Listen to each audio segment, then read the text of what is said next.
أعوذ بالله من الشيطان الرجيم. بسم الله الرحمن الرحيم. طاسيم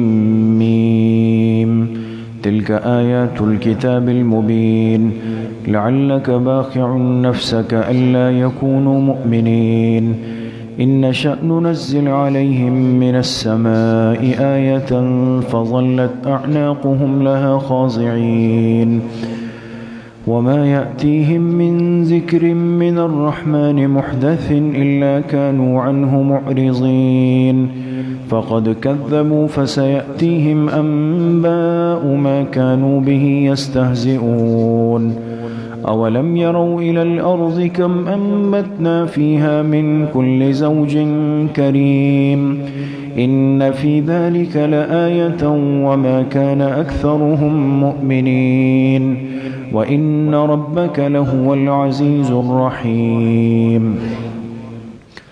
صدق اللہ العظیم. یہ سورۃ الشعراء کی آیت نمبر 1 سے آیت نمبر 9 تک 9 آیات آپ حضرات کے سامنے تلاوت کی گئی ہے. اس سے پچھلی سورۃ الفرقان تھی جو ختم ہوئی، اور آج سے انشاءاللہ 19ویں پارے کی سورۃ الشعراء کا آغاز ہو رہا ہے. اس سورت کو شعراء کیوں کہتے ہیں؟ تقریباً ہر سورت کے آغاز میں یہ بات آپ سے عرض ہوتی ہے کہ جتنی بھی سورتوں کے نام ہیں اس کی کوئی نہ کوئی مناسبت اور علت ہوتی ہے، وجہ ہوتی ہے. اس سورت کا بالکل جب اختتام انشاءاللہ آئے گا سورۃ الشعراء کا، تو وہاں اللہ پاک نے شعراء کا تذکرہ فرمایا ہے. وہ لوگ جو شعر و شاعری میں، شعر گوئی میں بہت زیادہ مبتلا ہوتے ہیں، اور وہ شاعری، وہ شعر گوئی جو خالصتاً ایک دنیا اور دنیا کے معاملات اور عشق مجازی اور بے مقصد کی باتوں سے متعلق ہے. ایسے شعر کہنے والے جو شعراء ہوتے ہیں، ظاہر سی بات ہے کہ دین اسلام جیسا محتاط اور پابند دین، جس میں ہر مسلمان ایک ترتیب کا پابند ہے، اس کے پاس فارغ وقت نہیں ہے، تو ایسی چیز کی حوصلہ افزائی بالکل بھی نہیں کرتا. تو ان شعراء کی ناپسندیدگی کو اللہ پاک نے وہاں پر بیان کیا ہے. چونکہ اس کا تذکرہ سورت کے آخر میں انشاءاللہ آئے گا، اس مناسبت سے اس سورت کا نام کیا ہے؟ سورۃ الشعراء. دوسری بات یہ کہ یہ سورت بھی یہ مکی سورت ہے، اور مفسرین نے لکھا ہے کہ قرآن کریم کی جو سورۃ الواقعہ ہے، آپ جانتے ہیں کہ سورہ واقعہ بڑی معروف صورت ہے، بڑی بابرکت صورت ہے. خاص طور پہ رزق میں وسعت اور برکت کے اعتبار سے حدیث پاک میں اس کی تلاوت کا حکم آیا ہے کہ جو اس کا معمول بنائے تو اللہ رزق کی تنگی کو دور کرتے ہیں. تو مفسرین فرماتے ہیں سورہ واقعہ جب اللہ پاک نے اتاری تو اس کے فوراً بعد سورۃ الشعراء اتری ہے. یہ اس کے بعد اتری، اور ہجرت سے پہلے اتری، یعنی مکی زندگی میں. ابھی آپ علیہ الصلاۃ والسلام نے ہجرت نہیں فرمائی تھی، اور اس وقت اللہ پاک نے یہ سورۃ الشعراء کو اتارا ہے. تیسری بات یہ ہے کہ یہ اس میں کل 11 رکوع ہے اور 227 آیات ہے. 227 آیات اس کے اندر ہے. ترتیب کے اعتبار سے یہ 26ویں صورت ہے، اور نزول کے اعتبار سے یہ 47ویں صورت ہے. ایک تو قرآن کریم کی ترتیب ہے نا کہ الف لام میم نمبر 1 ہے، پھر سورۃ البقرہ ہے، پھر سورہ آل عمران ہے، پھر سورۃ النساء ہے نا. ایک تو یہ ترتیب ہے، تو اس اعتبار سے تو یہ 26ویں صورت بنتی ہے.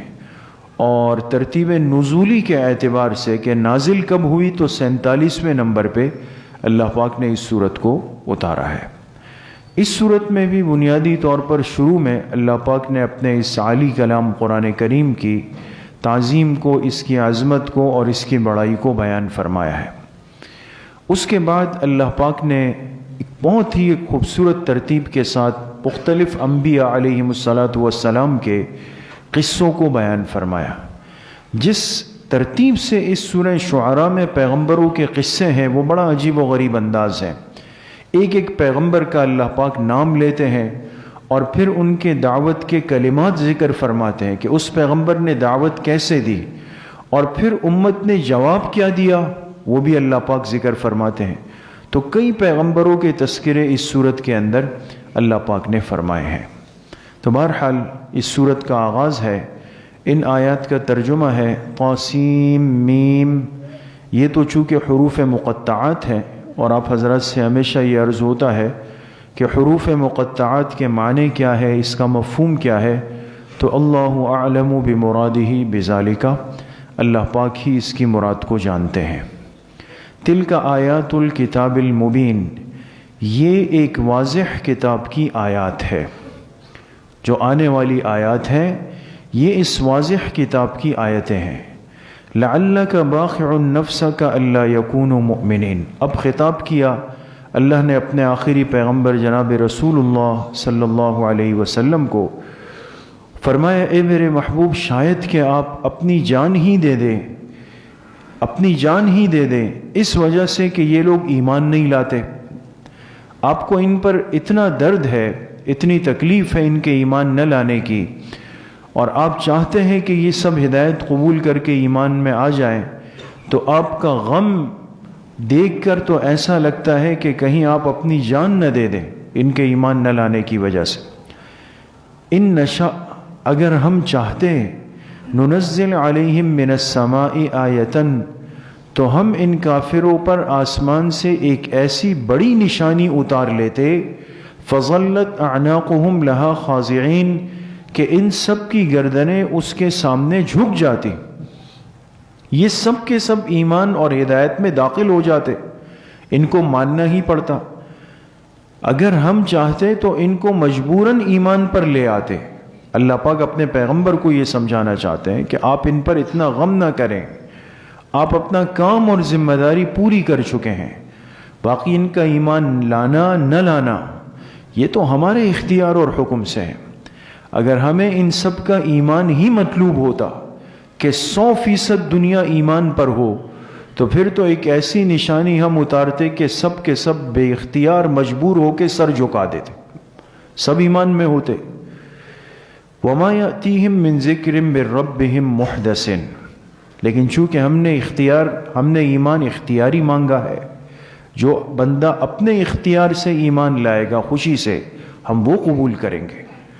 تو فرمایا ہم ان کے پاس جب بھیجتے ہیں کوئی نصیحت کی بات، محدث، نئی تازہ تازہ، الا کانوا عنہ معرضین، تو ان کی بدبختی اور محرومی کی یہ حالت ہے کہ یہ ہماری اس بھیجی ہوئی نصیحت کی بات سے منہ موڑ لیتے ہیں، اعراض کرتے ہیں۔ فقط کذبوا، اور پھر اس کو جھٹلا دیتے ہیں۔ فَسَيَأْتِيهِمْ أَنْبَاءُ مَا كَانُوا بِهِ يَسْتَهْزِئُونَ، تو عن قریب ان کے پاس حقیقت آ جائے گی جو انہوں نے استہزاء کیا، اس مذاق اڑانے کی حقیقت کو یہ پا لیں گے۔ اگر آپ نے غور کیا ہو تو اللہ پاک نے یہاں 3 چیزیں ان کی ذکر کی، ایک فرمائے معرضین، ایک فرمائے فقط کذبوا، اور ایک فرمائے یستہزئون۔ تو یہاں مفسرین نے لکھا یہ ان کے شقاوت اور بدبختی کے درجات ہیں۔ انسان محروم کیسے ہوتا ہے؟ پہلے منہ پھیرتا ہے، پھر اس کے بعد اس چیز کو جھٹلا دیتا ہے، پھر اس کے بعد اس کا مذاق اڑانے لگتا ہے۔ تینوں کو ترتیب سے ذکر کیا۔ اولم یروا الی الارض، اللہ نے فرمایا اگر یہ آپ سے نشانیاں ہی چاہتے ہیں کہ بھئی ہمیں کوئی نشانی دکھائے کہ اللہ کی ذات ہے اور اکیلی ہے، تو اللہ نے فرمایا کیا یہ دیکھتے نہیں اس زمین کو؟ کم انبتنا فیہا من کل زوج کریم، کہ ہم نے اس زمین میں کتنے ہی قسم خوبصورت پودے اگا رکھے۔ ایک زمین ہے اور اس میں الگ الگ رنگ کے، قسم کے، سائز کے، خوشبو کے، ہر اعتبار سے الگ الگ پودے اگے ہوئے ہیں۔ زیادہ دور نہ جائیں، اپنی اس زمین کو دیکھ لیں، یہ کس ذات نے کیا ہے، کون اس پہ قادر ہے۔ ان فی ذلک لآیہ، بے شک ان چیزوں میں بہت بڑی نشانی ہے۔ وما کان اکثرهم مؤمنین، لیکن ان میں سے زیادہ تر لوگ ایمان لانے والے نہیں ہیں۔ وان ربک لہو العزیز الرحیم، اور بے شک آپ کا رب غالب ہے، رحم کرنے والا ہے۔ غالب ہے، چاہے تو فوراً پکڑ کر لے، لیکن چونکہ اللہ کی ذات رحیم ہے اس لیے فوری پکڑ اللہ پاک نہیں فرماتے۔ تو ان آیات میں اللہ پاک نے بنیادی طور پہ جناب رسول اللہ صلی اللہ علیہ وسلم کو تسلی دی ہے، اور اگر ہم غور کریں تو یہ آیات ہمارے لیے ایک بہت بڑا سبق ہے۔ سبق یہ ہے کہ انسان دنیا میں جس مقصد کے ساتھ آتا ہے اور جس کام کو اپنا مقصود بنا لیتا ہے تو پھر اپنے مقصدی کام کے لیے اس کو جان لگانی پڑتی ہے۔ صرف سرسری اور سطحی بات چیت بول چال اس سے کام نہیں بنتا۔ آپ اگر آیات پہ غور کریں، اللہ نے حضور علیہ الصلاۃ والسلام کی کیفیت کو کیسے بیان کیا؟ لعلک باخع نفسک، اے میرے حبیب ایسا لگتا ہے کہ آپ تو جان دے دیں گے۔ آپ غور کر رہے ہیں، آپ تو جان دے دیں گے اپنے اس کام میں، اپنی اس محنت کے اندر۔ تو اس سے کیا اندازہ ہوا کہ اللہ اپنے پیغمبر کو ایک مقصد دے کر دنیا میں بھیجتے ہیں، اور وہ دعوت الی اللہ ہے کہ مخلوق کو اللہ پاک کی ذات اور قدرت کی طرف، طاقت کی طرف متوجہ کرنا۔ تو یہ محنت اس درجے کی ہو کہ انسان تھک جائے، پوری جان اس کے اندر لگائے گا۔ انسان جس چیز کو اپنا مقصود اور مقصد حقیقی بناتا ہے دوستو، وہ اس طرح تو نہیں ہوتا۔ پھر جیسے آج ہم خود اپنی زندگیوں پہ غور کر لیں، اگر ایک چھوٹا سا تاجر بھی اپنی تجارت کر رہا ہے، چھوٹا سا تاجر، بڑا نہیں، چھوٹا سا، جس کے پاس چھوٹی سی دکان ہے، ایک اسٹال ہے، تو اگر وہ سنجیدہ ہے، سمجھدار ہے، محنتی ہے، تو آپ دیکھ لیں کہ اس کے معمولات، اس کی ترتیب کس طرح ایک جوڑ کر چلتی ہے۔ وقت پہ کھولنا، وقت پہ بند کرنا، وقت پہ آرڈر لینا، وقت پہ آرڈر دینا، پیسوں کا حساب رکھنا، ساری چیزیں وہ ایک ترتیب پہ کر رہا ہے۔ کیوں؟ وہ سمجھ چکا ہے کہ بھئی میرا مقصد رزق حلال یہیں سے کمائی ہے، تو اس میں وہ اونچ نیچ نہیں کرتا، دائیں بائیں نہیں ہوتا۔ کوئی اس کو درمیان میں بلائے، کہتے نہیں بھائی یہ دکان کا ٹائم ہے۔ اس وقت میں خاندان کی شادی دعوت آ جائے تو بچے کو بھیج دے گا، بھئی آپ چلے جائیں، میں دکان پہ مصروف ہوں۔ مہمان آ جائے تو کوشش کرے گا جلدی اس کو نمٹا دے تاکہ میرے دکان کا وقت ضائع نہ ہو۔ تو دیکھیں، جس دنیا کے لیے ہم نے ایک ترتیب بنائی ہے، اس کو اپنا مقصد بنایا ہے، سمجھا ہے، اس کو ترتیب پہ چلا رہے ہیں۔ تو اللہ پاک کا یہ دین، یہ عالی دین جو ہم سب کا مقصود اصلی ہے، مقصود حقیقی ہے، کیا وہ اس طرح سطحی اور سرسری انداز سے کام کر جائے گا؟ جس طرح ہم چل رہے ہیں، کبھی نماز پڑھ لی، کبھی چھوڑ دی، کبھی دعا مانگ لی، کبھی تلاوت کر لی، کبھی ذکر تسبیح کر لی، اس طرح بس ایک چلتا ہوا انداز ہے۔ فارغ ہوئے تو چلے بھئی جڑ جائیں گے، فارغ نہیں ہوئے تو نہیں جی ہم تو مصروف ہیں۔ تو انسان اپنی سہولت سے آج دین پہ چلنا چاہتا ہے کہ جو میری سہولت والی ترتیب ہوگی میں اس پر عمل کروں گا۔ تو ظاہر سی بات ہے کہ اس کا مطلب یہ ہوا کہ دنیا کو ترجیح دے رہا ہے دین پر۔ اس لیے فَلَعَلَّكَ بَاخِعٌ نَفْسَكَ، ایسا لگتا ہے کہ آپ اپنی جان دے دیں گے۔ تو ایک بات تو میرے دوستوں بزرگوں یہ کہ انسان جس کام کو مقصد بنائے اس کے لیے پھر خوب محنت کرے گا، اپنے آپ کو تھکائے گا۔ نمبر 2، دوسری بات حضرت مفتی اعظم پاکستان مفتی شفیع صاحب رحمۃ اللہ علیہ نے لکھی کہ ان آیات سے اللہ نے امت کو سمجھایا ہے کہ ہر ذمہ داری کا کام اعتدال کے ساتھ ہے۔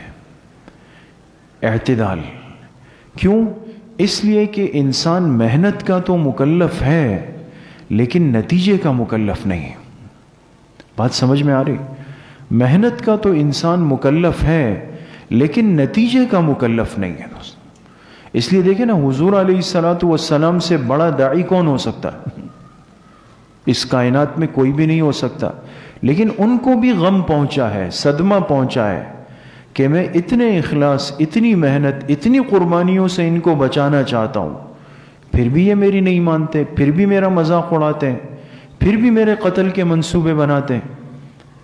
تو اللہ نے فرمایا کہ اے میرے حبیب صلی اللہ علیہ وسلم، آپ غم نہ کریں، ان کو 100% ایمان کے دائرے میں لے آنا یہ آپ کی ذمہ داری نہیں ہے، یہ تو ہمارا کام ہے کہ کس کو لینا ہے کس کو نہیں لینا۔ کس کو منتخب کرنا ہے کس کو نہیں کرنا، آپ کا کام تو محنت ہے، آپ اپنی ذمہ داری پوری کریں۔ اس لیے میرے عزیز و دوستو بزرگوں، اس سے بات بالکل واضح ہو جاتی ہے ان آیات کو دیکھ کر کہ ہم اس دنیا میں دین اور دین کی دعوت اس کی محنت کے مکلف ہیں۔ اس میں کمی کوتاہی کریں گے تو اللہ کو جواب دینا پڑے گا، لیکن میری اس محنت اور دعوت کے نتیجے میں کوئی نہ مانے، قبول نہ کرے، مسجد نہ آئے، بات کو نہ لے، تو پھر مجھے اپنے آپ کو پریشان نہیں کرنا چاہیے، اس لیے کہ یہ نتیجہ ہے، اور نتیجے کا اللہ نے ہمیں مکلف نہیں بنایا، وہ اللہ نے اپنے پاس رکھا ہے کہ بھئی کون آئے گا اور کون نہیں آئے گا، سمجھ گئے؟ تو اس لیے اس سے انسان کبھی پریشان نہ ہو کہ بھئی میں تو اس سے ملاقات کرتا ہوں، اس کا اکرام کرتا ہوں، اس کو بار بار دعوت دیتا ہوں، اس کو اتنے اخلاص سے سمجھاتا ہوں، وہ پھر بھی قبول نہیں کر رہا۔ یہ تو اللہ کا ایک ضابطہ ہے، اللہ پاک کا ایک نظام ہے، اس لیے انسان دین کی محنت ضرور کرے، دین کی دعوت دے اخلاص کے ساتھ، اس کو اپنا اوڑھنا بچھونا بنائے، اس کو اپنا کام سمجھے، مقصد اصلی سمجھے، لیکن نتیجہ اللہ کی ذات پہ چھوڑ دے۔ وہ انتخاب تو اللہ کے ہاں سے ہوگا کہ بھئی آنا کس نے ہے۔ آپ علیہ الصلوۃ والسلام نے دعا مانگی نا اللہ پاک سے، دو نام پیش کیے کہ اللہ ان دو میں سے ایک کو تو ہدایت دے دے اور اس کے ذریعے سے اسلام کو عزت دے دے، دعا مانگی تو دو میں سے اللہ نے ایک کو رد فرمایا کہ ابو جہل نہیں آ سکتا، ہم نے اس کی قسمت میں ہدایت لکھی ہی نہیں ہے، وہ شقی ہے، وہ بدبخت ہے، وہ محروم ہے، اس کی سرشت اور فطرت میں ہدایت نہیں ہے۔ ہاں دوسرے کو لے آؤں گا آپ کی خدمت میں۔ اگلے دن حضرت عمر لے اسلام میں داخل ہو گئے۔ دیکھیں اس سے معلوم ہوا نا پیغمبر کی دعا تھی، دعا پیغمبر کی تھی، لیکن انتخاب کس کا تھا؟ اللہ تعالیٰ کا۔ وہ تو فیصلہ تو اللہ کے پاس ہے کہ ہدایت کس کو دینی ہے اور کس کو نہیں دینی ہے۔ انسان اپنی محنت کا، اپنی کوشش کا، اپنی دعوت کا، اپنے کام کا مکلف ہے۔ تو اس ترتیب پہ انسان جب زندگی گزارتا ہے، اپنے کام کو کام سمجھتا ہے، اس کے لیے خوب محنت کرتا ہے، تو کبھی بھی انسان اپنے آپ کو نتیجے کی وجہ سے پریشان نہ کرے کہ بھئی نتیجہ میرے حق میں کیوں نہیں آ رہا، لوگ کیوں قبول نہیں کر رہے، وہ تو اللہ پاک کا ایک ضابطہ ہے۔ تو بہرحال ان آیات میں اللہ پاک نے جناب رسول اللہ صلی اللہ علیہ وسلم کو تسلی دی ہے اور امت کو یہ بات سمجھائی ہے کہ وہ اپنے دنیا میں آنے کے مقصد کو پہلے سمجھ کر اس میں لگ جائے اور پھر نتیجے کے ہونے نہ ہونے پر اپنے آپ کو پریشان نہ کریں۔ اللہ کریم مجھے بھی آپ سب کو صحیح عمل کی توفیق نصیب فرمائے۔ وآخر دعوانا ان الحمد للہ رب العالمین۔ انشاءاللہ کل بروز ہفتہ حسب ترتیب صبح 11 سے 11:30 بجے تک بنات کے مدرسے میں مستورات کی اصلاحی مجلس ہوگی، اور عصر کی نماز کے بعد انشاءاللہ طلبہ اور آپ تمام ساتھیوں کے لیے بیان اور ذکر کی مجلس ہوگی، ساتھی اہتمام سے شرکت فرمائیں۔ الحمدللہ رب العالمین والصلاة والسلام علی سید الانبیاء والمرسلین۔